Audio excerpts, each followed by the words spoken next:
You ever have one of those moments where the entire room seems to go quiet? Not because it's actually silent, but because everyone's attention zeroes in on one thing, one moment, one person? That was me. Right in the middle of a graduation party full of suits, sparkly dresses, half-finished wine glasses, and fake smiles. And it all started because my now ex-girlfriend decided to humiliate me in front of her entire extended family. But let me back up, because this story didn't begin with a helicopter landing in a field. It began with me, standing on the outskirts of a family I never truly belonged to. My name's Lucas. I'm 27. I run a mid-sized logistics company. Nothing flashy, but we've got solid contracts, a tight-knit team, and operations in 3 countries. I didn't grow up with money. My dad worked graveyard shifts at a warehouse, and my mom juggled cleaning gigs until her back gave out. I spent most of my early 20s building something from scratch, skipping parties, eating microwave dinners, and coding supply chain software at 2 a.m. So yeah, when I met Rachel at a mutual friend's fundraiser 2 years ago, I wasn't exactly Mr. High Society. Rachel was the kind of girl who had always lived in an orbit far above mine. Designer everything. Family vacations in the Maldives. A father who invested in people, which turned out to be a euphemism for sitting on the boards of tech startups he didn't understand. But despite our differences, she seemed genuinely curious about me, about my work, about the fact that I didn't come from money, but was quietly making something of my own.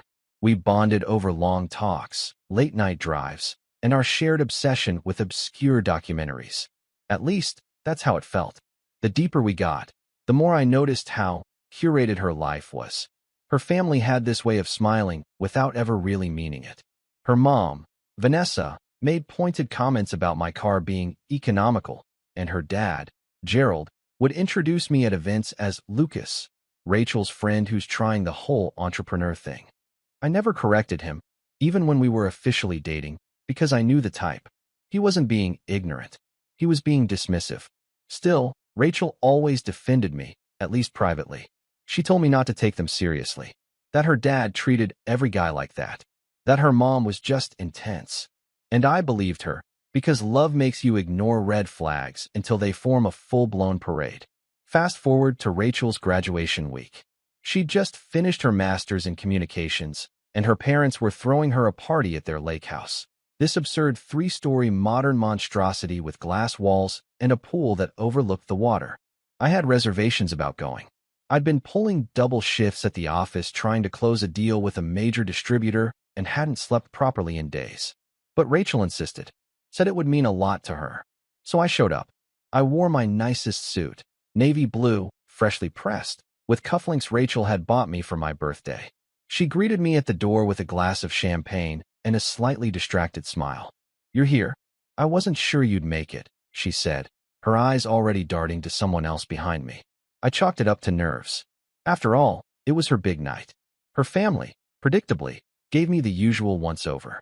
Gerald shook my hand like I was applying for a job I wasn't qualified for. Vanessa gave me a side hug and told me I looked very serious tonight. Rachel's older sister, Blair, who'd always had a weird tension with me, smirked and muttered something about how nice it must be to take a break from spreadsheets. I ignored it. I always ignored it. The first hint that something was off came about an hour into the party. I was standing near the patio, nursing a drink and watching the sun dip behind the hills, when I overheard Rachel talking to her aunt and uncle. I wasn't eavesdropping, exactly, but the voices carried. "Yeah, I think it's time to move on, she said. "I mean, Lucas is sweet, but I need someone who actually understands this world." Her aunt made some noise of agreement, and then Rachel added, laughing, "Honestly, half the time I feel like I'm dating a really polite intern." That stung. I turned away before I could hear more. I didn't want to spiral. Maybe it was just a joke taken out of context. Maybe she was trying to impress her family. I'd seen her slip into that performative mode before, especially around her dad. But the knot in my stomach didn't go away. Dinner was a buffet-style affair. Lobster, filet mignon, some kind of truffle pasta I couldn't pronounce. Everyone was dressed like they were attending a fundraiser at the Met. I felt out of place again. Rachel barely looked at me, except to ask if I could grab her another cocktail. I did, and that's when the moment happened. The one that started it all. As I handed her the drink, Rachel turned to the group around her, her parents, Blair, her cousin Andrew, a few family friends, and said, loud enough for the entire patio to hear. You know what's funny? Dad always said I should date someone who could keep up. I thought I was being rebellious, picking someone outside our world. But now I get it. She looked at me with this twisted smile. Good luck affording dinner without my dad's help, Lucas. The group laughed. Even Vanessa gave a tight-lipped smile, as if she didn't approve of the meanness but couldn't deny how true it felt. I just stood there, stunned. I didn't say a word. My chest was tight, my fingers numb. But before I could even think of a response, her Uncle Charles, Uncle Chuck, the only one in the family who'd ever treated me like a person, chuckled and shook his head. You'll be begging to be let back in, he said. They always do. It wasn't clear if he was talking to me or about me. Maybe both. But something in his tone made the humiliation settle deeper. I didn't flinch. I didn't argue. I just tapped my phone. The next few moments are a blur in my memory. But what happened next? That's when everything changed. For a second after I tapped my phone, no one moved. Maybe it was the unexpected silence that followed Rachel's dig. Or maybe it was the tiny shift in my posture, shoulders back, jaw tight, the kind of stance I hadn't taken around her family before. But something changed. I could feel it. Still, the conversation picked right back up around me, as if I hadn't even existed in their little bubble. Gerald started talking about a new investment in a renewable energy startup. Vanessa complained about the traffic from their Manhattan apartment to the lake house. Rachel slipped away, drink in hand, without even glancing back at me. I stood there for a moment longer, letting the sting of embarrassment dull into something else, cold, steady, and sharp. I wandered toward the edge of the patio, away from the lights and laughter. Just past the pool deck was a gentle slope that led down to an open field where they sometimes held outdoor movie nights in the summer. I remembered once, early in our relationship, Rachel had pulled me down there with a bottle of wine and a picnic blanket, barefoot and laughing. I remember thinking I could see myself marrying her someday. That memory felt like a cruel joke now. I stared out into the darkness, trying to collect myself, when I heard the voices behind me again. Not whispers, exactly, but the kind of quiet that makes it worse because you're not supposed to hear it. He's sweet, Vanessa was saying. But let's be honest, Rachel's finally realizing she needs someone appropriate. You mean someone with an actual pedigree, Blair chimed in. Not some warehouse kid who stumbled into a business. That's not fair, Andrew added, though without much conviction. He seems to be doing all right. Gerald gave a dismissive grunt. Plenty of kids start a company and run it into the ground within 5 years. He doesn't have legacy, no real guidance. Just a matter of time before it folds. It took everything I had not to spin around and call them out on it. But I didn't. I just listened. And something inside me hardened. The worst part wasn't what they said. It was that Rachel didn't defend me. Not once. It was only a few minutes later that she reappeared by my side like nothing had happened. There you are, she said, looping her arm through mine. Come on, we're cutting the cake. I looked at her like I was seeing her for the first time. Like all the pieces had finally clicked into place. Her hand tightened slightly, as if she sensed something had shifted. Lucas, she said, softly this time. I'll be there in a minute, I replied. She hesitated. Is everything okay? I gave her a polite smile. Go enjoy your moment. She lingered for a beat, then left. Back inside, the celebration was in full swing. People clinked champagne glasses and cheered as Gerald made a speech about Rachel's dedication, drive, and future leadership potential. He didn't mention her thesis or the late nights she'd spent writing it. He talked about the internships he had set up, the people he knew, and how Rachel was destined for greatness, if she didn't waste her time with distractions. The word hung in the air like smoke. Distractions. He didn't say my name. He didn't have to. They cut the cake. Rachel posed for photos, laughing on cue, champagne in hand. At some point, Blair made a toast and managed to sneak in another dig. Here's to Rachel, for finally realizing she deserves more. The room laughed. Not everyone, but enough. And still, Rachel didn't say a word. After that, the night unraveled quickly. I made my way to the kitchen to get some air, if not literally, then at least to be alone. I leaned against the marble counter and stared at my reflection in the oven door. My tie was slightly loose, my face pale. I looked tired. Not from the party. From pretending. That's when Uncle Chuck walked in. Chuck wasn't actually Gerald's brother. He was married to Gerald's sister, Aunt Lisa, but he had the easy confidence of someone who didn't care what room he was in. He was ex-military, now retired, and the only one in Rachel's family who ever spoke to me like an equal. "You all right?" he asked, grabbing a beer from the fridge. "Peachy," I said, forcing a smile. He didn't laugh, just cracked open the bottle and took a swig. "They were out of line," he said after a moment. "Especially Rachel." "I'm used to it," I said. Chuck shook his head. "Doesn't mean it's right." We stood there in silence for a bit, the muffled sounds of music and laughter filtering in from the other room. "You know," he added, "I saw that move you pulled earlier. The phone thing. Subtle. But something tells me you're not just standing here licking your wounds." I glanced at him. "I'm not." He nodded once, approvingly. "Good." Before I could say more, Blair appeared in the doorway, her voice like nails on glass. "Lucas, Gerald wants to speak with you before he heads out." I almost said no, but something in me wanted to see it through.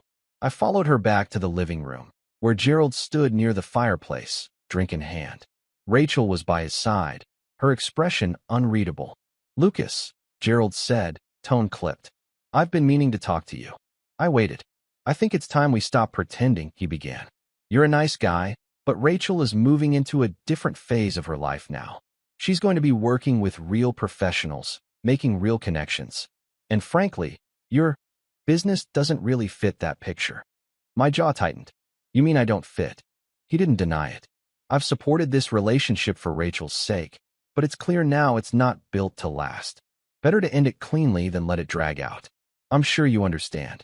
Rachel was staring at the floor. I took a breath. "Is this what you want?" I asked her.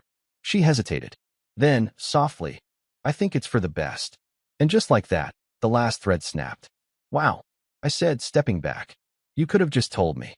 "We didn't want to cause a scene," Blair chimed in, sipping her wine. "No," I said, chuckling dryly. "You just wanted to humiliate me in front of 100 people." Gerald's eyes narrowed. "Let's not be dramatic." "Right?" I said, pulling out my phone again. "Because I'm the dramatic one." Then came the sound. It started low, a distant whump whump whump, growing louder by the second. People began turning their heads. Conversations faltered, and then it appeared. A black helicopter, sleek and unmistakable, hovered into view above the trees before descending toward the open field below. The roar of its blades sent napkins flying and glasses rattling. It was impossible to ignore, and emblazoned on the side, clear as day, was the logo of my company. The look on Gerald's face was priceless, somewhere between confusion and disbelief. "What is that?" he said, eyes squinting. I slid my phone back into my pocket. "My ride." And that's when the crowd started murmuring. People rushed toward the patio, phones out, capturing the scene. Blair's jaw was open. Rachel looked like she'd just been slapped. I turned to Gerald, voice calm. "Thanks for the cake. And the advice." Without another word, I walked past them, heading for the field. But I wasn't done yet. Not by a long shot. Because what none of them knew, what Rachel didn't know, was that this wasn't just about showing off. It wasn't about the helicopter. It wasn't even about revenge. It was about truth, about power, about pulling back the curtain and letting them see what they'd really thrown away. The helicopter ride was short, but every second of it carved itself into my memory like a tattoo on stone.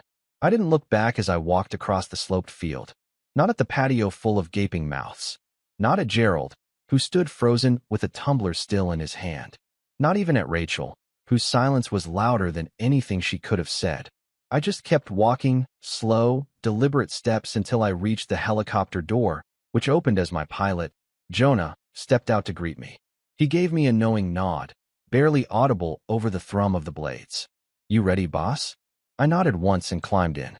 From the air, their lake house looked small, like a toy set made of glass and steel. As we ascended, the entire property shrank away, and with it, everything that had kept me tethered to a version of myself that constantly tried to earn a seat at someone else's table. The moment we were clear of the trees, I leaned back and exhaled. But I didn't feel triumphant. Not really. The adrenaline wore off by the time we landed back at the city helipad. I told Jonah to take the rest of the night off and called a cab to my apartment. I didn't feel like being driven in the company SUV. I didn't feel like being seen. The apartment was quiet when I got in. I didn't turn on the lights. I just sat down on the edge of the couch, loosened my tie, and stared at the wall. I had spent months, years, pouring myself into that relationship. Not just the romance, but trying to make myself fit into Rachel's world. Biting my tongue, enduring slights, laughing off passive-aggressive comments. All in the name of love. Or what I thought was love. The night after the party passed in silence. I didn't eat, didn't sleep, just sat there as the city hummed on outside my windows. The real crash came the next morning. I showed up at the office with bags under my eyes and a forced smile. My assistant, Nia, gave me a quick glance and said, "You good?" "Peachy," I lied. Again. Meetings, emails, inventory updates. All of it felt like I was moving underwater. I had work to do, big work. A deal we were trying to close with a multinational freight firm. It could triple our revenue over the next 3 years. My team was excited, but I could barely focus. In the days that followed, the texts started rolling in. Not from Rachel. She didn't say a word. But Blair messaged me. "Didn't realize you were that Lucas. Guess we underestimated you, LOL. No hard feelings." Then Vanessa, 2 days later. "Gerald wants to apologize if things came off harsh. Hope you're doing well." Even Uncle Chuck texted me. That was a power move. "I owe you a beer." But Rachel stayed silent. And that hurt more than I expected. I'd been humiliated, yes. Betrayed. But part of me still hoped she'd reach out. Say she messed up. That she let her family get in her head. That she didn't mean what she said. But days turned into a week. Then 2. Nothing. Instead, her social media told the story. Photos of her in designer outfits at influencer brunches. Posing with Blair at rooftop bars. One post caught my eye in particular. Her on a yacht with a guy named Trent, whose dad ran a hedge fund. The caption, "Finally with someone who gets it." That one stung. I let myself spiral. Not publicly, of course. On the outside, I kept it together. Signed contracts. Gave presentations. Even landed that freight deal after 2 months of back and forth. But at night, I'd sit in the dark with a glass of whiskey and wonder if it had all been a performance. If I had just been a project for her to try on for size. It was a Wednesday night, 3 months post-party, when everything changed. I was sitting alone in my office, staring at a blinking cursor on a funding report, when Nia walked in holding a letter. "From the Chamber of Commerce," she said. "Thought you'd want to open it yourself." I took it, barely paying attention. "Another invite to a rubber chicken networking dinner?" She smirked. "Maybe. Or maybe something better." I tore it open. Inside was a formal notification. I'd been selected as one of the recipients of the Emerging Industry Titan Award, an honor given to under 35 business leaders reshaping logistics and infrastructure across the country. The ceremony would be in 2 months. Press coverage. Networking. Full feature in Entrepreneur Weekly. I stared at the letter, unsure how to process it. Then I laughed. A short, tired, almost bitter sound. Because Rachel's words came back to me, uninvited. Good luck affording dinner without my dad's help. And here I was, running a company that had just passed $42 million in revenue for the year, partnering with government contracts, winning awards. The thing I realized in that moment was this. I didn't need anyone to let me in. I'd already built the damn house. That was the beginning of the rise. I called Nia the next morning and told her I wanted to expand. Not just geographically, but strategically. I wanted to partner with smaller, minority-owned logistics startups and give them the same leg up I never had. We drafted a plan. Within 6 weeks, we'd invested in 3 early-stage companies and formed a coalition to take on larger freight clients as a network. Revenue spiked. Industry chatter picked up. We were becoming the underdog that the media loved to root for. Then came the call from Next Phase Ventures, one of the most influential VCs in New York. They'd been watching my company for a while. Asked if I'd be open to a Series B funding round. I told them I'd consider it, but only if I could keep full control of the board. They agreed. A week later, I was sitting in a sleek boardroom on the 32nd floor of a Manhattan high-rise, signing a deal that valued my company at $120 million. It should have felt surreal, but it felt earned. The best part? I didn't tell anyone. No announcement. No bragging. No helicopter this time. I wanted the work to speak for itself. But word got out anyway.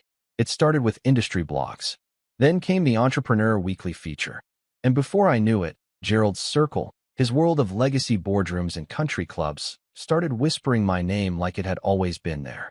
One day, a week before the awards gala, I got a call from a number I didn't recognize. I let it go to voicemail. An hour later, I listened. It was Rachel. "Hey, I know I'm probably the last person you want to hear from. I've been meaning to call. A lot's happened, and well, I saw the article about your company, and you, and yeah, just wanted to say congrats. Maybe we could grab coffee sometime. I didn't call back. Not yet, but it stirred something in me. Not anger, not sadness, just clarity. That night, I stood on the balcony of my apartment, now a penthouse after I'd upgraded 3 weeks earlier, and looked out over the skyline. The wind was sharp, the city alive. I thought about my parents, who'd taught me the value of work, of grit, of never needing to beg for a seat when you could build your own table. I thought about Chuck and his beer in the kitchen. I thought about Rachel and the version of me she never cared to understand. And I knew I wasn't done yet. Not by a long shot. Because the gala was coming, and they were going to be there. Not just as guests, but as honorees. Gerald was being recognized with a Lifetime Achievement Award for his work in investor mentorship. Of course he was. And I had a seat, front row, with a microphone, and something very interesting in my pocket. I wasn't planning on revenge, at least not in the beginning.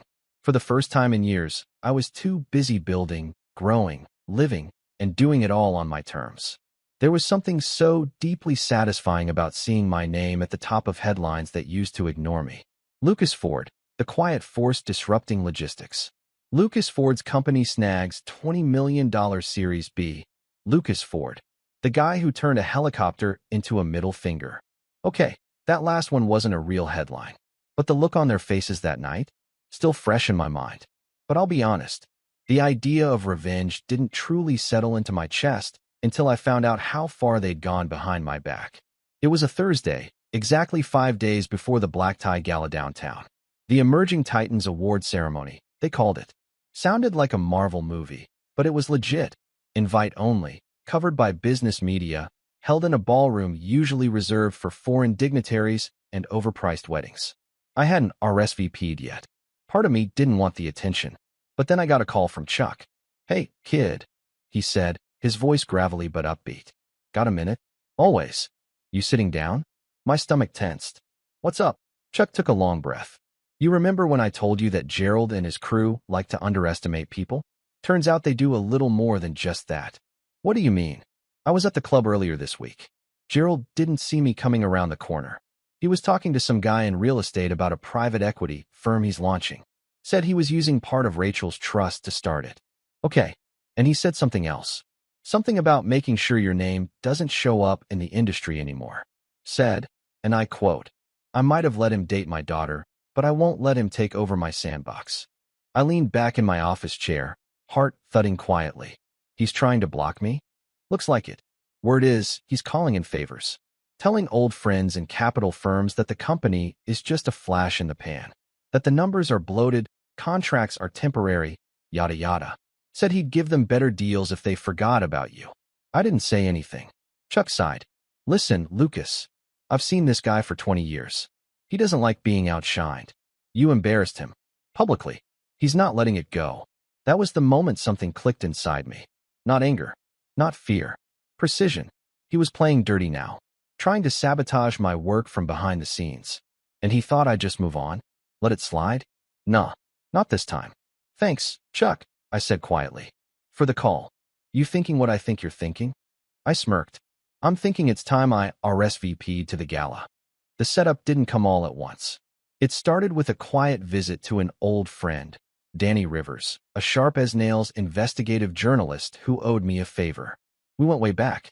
She once lost a major story because her editor pulled funding for an expose that would have saved a nonprofit from a hostile takeover. I stepped in and bought the publication's digital arm, letting her run the story through another outlet. She never forgot that. We met at a cafe in Soho. She wore a tan trench coat, hair in a loose bun, black coffee in one hand, notepad in the other. "So you want dirt," she said, "no small talk." "I want truth," I replied. "Same thing, different angle," she said with a grin. "Give me the name." "Gerald Lawson."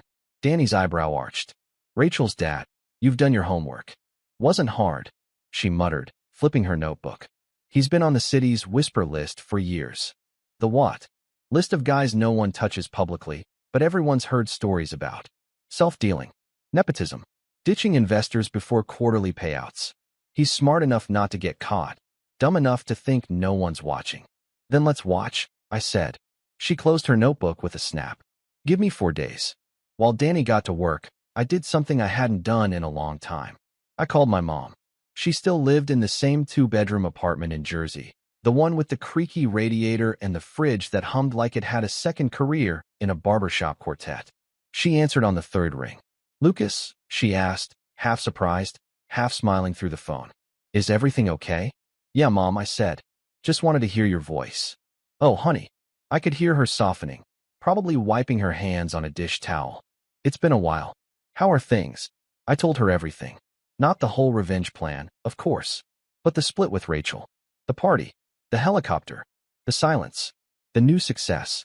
She listened, like she always did, with patience and occasional sharp little hums of disapproval at the right moments. You always had this habit, she said finally, of trying to be the bigger person. Is that a bad thing?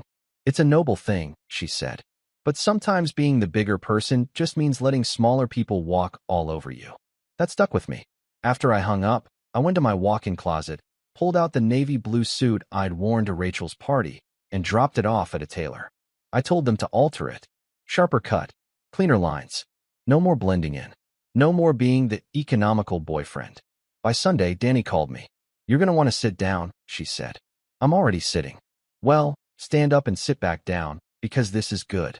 She dug up records, quiet settlements buried in the footnotes of tax filings, a whistleblower complaint that mysteriously disappeared after a sudden resignation, and an old SEC inquiry that was closed suspiciously fast after a senator's nephew intervened. Danny had files, names, even emails. She wasn't publishing anything yet, but she put it all into a nice, clean, untraceable digital folder. You'll know what to do with this, she said. I did. Monday morning, I called my legal counsel, Tasha, a contract specialist who made sharks look like goldfish. We've got a chessboard, I told her. Time to play. Together, we prepared a limited but very real legal letter, addressed to Gerald, citing potential interest in investigating financial misconduct if defamatory comments about the company continued to circulate. Worded just ambiguously enough to imply we knew. Tasha made sure it came from a prestigious firm, in embossed envelopes, hand-delivered. Not an accusation. A warning shot. Then I sent invitations. Special ones. Through the gala's RSVP system, I purchased 2 extra tables.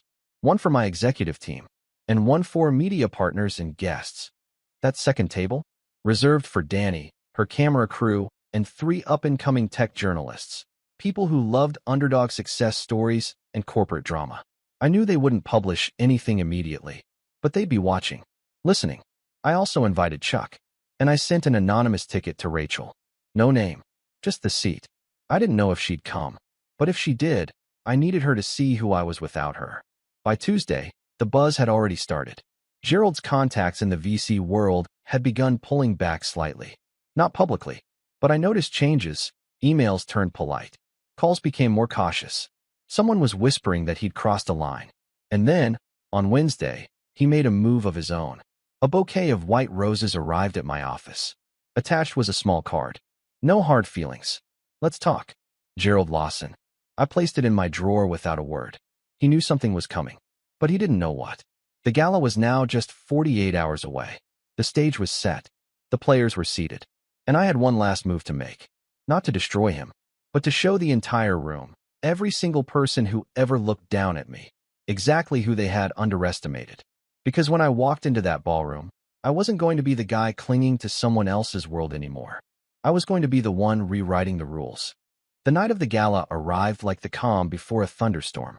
The ballroom of the Astoria Grand was soaked in opulence. Crystal chandeliers, white marble columns, a carpet so plush it muffled even the click of stiletto heels. A massive banner stretched across the far wall behind the stage. Emerging Industry Titans 2025, Building the Future. Everyone who mattered was there. Venture capitalists, government advisors, startup founders, tech journalists. And among them, floating like ghosts through the glittering crowd, were people who used to talk over me at dinner parties, who called my work cute or ambitious, who never remembered my name until it showed up in Forbes. Now they shook my hand first. Nia, Tasha, and the rest of my executive team were seated at table 14, just a few rows from the stage. Chuck was with them, already charming a group of young founders with a glass of bourbon in hand. And at table 15, my media partners, Danny Rivers had her phone discreetly recording the crowd, journalists perched beside her with notebooks open and eyes hungry for a headline. I took my seat and scanned the room once more. Gerald was here. Of course he was. Wearing a custom-tailored black tux and a smug smile, he was surrounded by a small crowd of executives and yes-men. Blair was at his side, sipping white wine, scanning the room like she owned it. Rachel wasn't with them, at least not yet. But she had come. I spotted her across the room, near the back, half in shadow, and clearly trying to go unnoticed. She looked different, tighter, more guarded, hair pulled back into a severe bun. Not the carefree version I remembered, the girl who once dragged me barefoot down a hill with a picnic blanket. Now she looked like a PR manager at a press conference. Someone who'd forgotten how to breathe. She saw me. I nodded once. She didn't nod back. Didn't matter. The lights dimmed. The host stepped up to the mic. Applause rippled through the ballroom. Speeches began, some heartfelt, some soulless. Then came the award presentations. When they called my name, there was a small hush. And then loud, genuine applause. A few people even stood up. I walked to the stage slowly, letting the moment breathe. The presenter handed me the plaque, engraved glass, heavy and sharp. I thanked him, turned to the crowd, and stepped up to the mic. This was it. Time to speak. Good evening, I said, voice steady. I'll try to keep this short, because I know everyone's hungry, and the only thing worse than a long speech is a cold steak. A few laughs. That helped. I'm grateful to be here. 2 years ago, I was running a company out of a one-bedroom apartment, eating canned soup and juggling 3 laptops. Back then, I didn't have a board of advisors or Series B funding. I had a Wi-Fi signal that cut out every time someone turned on the microwave. More laughter. But I also had something else, something a lot more valuable. I had underestimation. The laughter died down. I sharpened. See, there's something funny about being dismissed. It clears the room. It shows you who's here for the spotlight and who's here for the long haul. I let that hang in the air for a second. Some people in this room know what I mean. They know what it's like to be told they're not enough, not polished enough, not rich enough, not connected enough. My eyes flicked toward Gerald's table, slowly, deliberately. And sometimes, those people, those critics, are close to you. Family, mentors, gatekeepers. I watched Gerald smile flatten. Blair stiffened beside him. But what they forget is that while they're busy guarding their gates, the rest of us are building bridges. And eventually, the bridges get so strong, people stop needing permission to cross. A quiet murmur swept the room. So, I want to dedicate this award not to those who helped me, but to those who didn't. Because every cold shoulder, every fake smile, every whispered dismissal, gave me fuel. And if you're sitting here tonight wondering whether you're on the wrong side of someone's story, maybe you are. I let my gaze land on Gerald. Direct. Unflinching. Cheers, I said, and walked off the stage. The applause came late. Some people were still processing. Others were trying not to look at Gerald, who had gone deathly still. His jaw clenched, one hand gripping his wine glass like he wanted to crush it. Blair leaned in and whispered something to him, but he didn't respond. Back at my table, Chuck raised his glass. That, he said, was surgical. Nia grinned. You just dropped napalm and walked away with a thank you plaque. I didn't smile. Not yet. Because the real move came after dinner. During the networking session, I made my way toward Gerald's cluster. He saw me coming, and to his credit, he didn't flinch. Lucas, he said, extending a hand. Congratulations. Quite a speech. Thanks. I replied, shaking his hand with a grip just tight enough. I see you brought the family. Blair offered a brittle smile. We always support our own. Interesting, I said. I was under the impression you did the opposite. That shut her up. Gerald raised his glass again, feigning indifference. Water under the bridge. You've clearly made it. No hard feelings. Oh, none, I said smoothly. Though I did hear you were warning some firms off investing in my company. Something about us being a flash in the pan? His smile faltered. I don't know where you. It's fine, I cut in. Really, I just wanted you to know, we're not seeking capital anymore. In fact, we're becoming buyers. He blinked. Excuse me. I know about your little PE firm, I continued. I know it's operating off leveraged assets, including Rachel's trust. I also know your largest commercial property, Lexford Tower, is under a balloon refinance next quarter. I leaned in just slightly. And I already made an offer to your bank. His face went pale. I smiled. Nothing personal, just business. The fallout began 2 weeks later. The offer went through. Lexford Tower, his crown jewel property in Midtown, was now under the company's corporate umbrella. We didn't need the building, but I had plans for it. One floor would house a nonprofit tech incubator. Another? A job training center for first-generation college grads. And Gerald? He'd have to explain to his investors why he sold his most profitable asset under market value. Turns out banks get nervous when you start moving trust fund assets into risky venture pools without proper disclosure. Rachel, surprisingly, reached out again. A real message this time, not a voicemail. I had no idea he was trying to sabotage you. I didn't know about the PE stuff either. I just wanted to say, I'm sorry. I typed a reply, deleted it, typed again, deleted again, then finally wrote, thanks. I hope you find what you're looking for. She didn't respond. I didn't expect her to. Some people are lessons. Others are anchors. Rachel was both. A month later, I walked through the lobby of Lexford Tower for the first time since the acquisition. My company's logo now stood above the security desk. Staff nodded. Elevator doors opened before I reached for the button. The top floor had been remodeled already. Glass walls, reclaimed wood desks, plants. It wasn't just an office, it was a message. At the far corner of the room, where Gerald's old corner suite had once stood, I placed a single piece of decor on the wall. A framed quote. Not from a business icon. Not from a TED Talk. It was something my mom once told me, years ago, while washing dishes and listening to me vent about some teacher who said I'd never be a leader. She said, let them think you're small. That just makes it easier to surprise them. I stood there for a long time, staring at that frame. Then I turned back to the city, skyline stretching endlessly, alive with lights and movement. No more trying to fit into someone else's world. I'd built my own, and they were finally starting to realize it. They tried to lock the gates, but I came back owning the land.